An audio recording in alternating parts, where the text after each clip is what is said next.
Right, okay, if you don't understand the next sentence, then you probably best just switch this review off. You're going to get nothing out of it. Here we go. A Japanese 2D beat-em-up first seen back in the 90s on the Neo Geo. You still with me?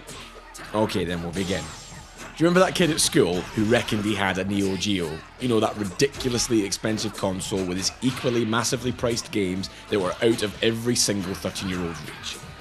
But there was always some bastard that said he had one, and no, you weren't allowed round to his house to play on it.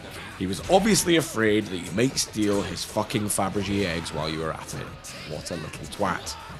This meant that for the rest of us who only ever dreamed of arcade perfection, our only experience of the Neo Geo was in the arcade cabinet form, usually in a crusty cinema lobby somewhere. It was here that you would have experienced games such as Fatal Fury, the wonderful Metal Slug series, and the forerunner to this game, the King of Fighters. Now, I've got to say right now, it is not, or ever will be, the King of Fighters. That label will always go to Capcom's Street Fighter series, whose latest incarnation is much better than this game.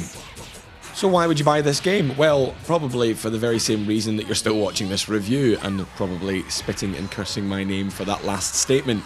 You are brand loyal, you are nostalgic, and you are very, very stubborn. Much in the same way of SNK Playmore's developers. You are not going to move with the times, you don't want deep complicated storylines and photorealistic graphics that move at a solid 3 million frames per second. You want things to stay the way they were in the good old days where the sticky carpet beneath your feet. Well, that's pretty much what you're gonna get. It's still 2D, and the characters, backgrounds and animations are still hand-drawn. Apart from the step up to high definition and a speed boost, this is old-fashioned gaming. And why not? If it was good enough for us then, it's good enough for us now, isn't it? Well, yeah and no. It's great to play a game that doesn't try and be anything more than what it is, and what possibly could SNK do to develop the game further? Make it 3D? Put it in a sandbox world? But then it wouldn't be the same game, would it?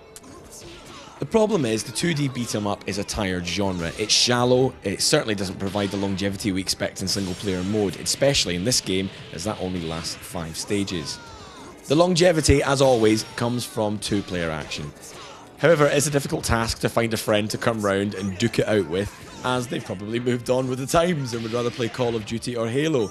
But wait, there is an online mode, a way to find all the other stubborn bastards around the world and bring them together. That's right, you don't need your friends anymore, you can find new ones that are pure and true. Real friends with no faces. In Mexico. Real people. Unfortunately, most of them will actually be in Mexico, Japan or America, so the lag will be nigh on to intolerable. So I'm afraid you're trapped, my friend. Well, you're no one's friend, are you? You're in the wilderness, alone. But don't forget that you're stubborn and you love this game. By hook or by crook, you will fucking play it.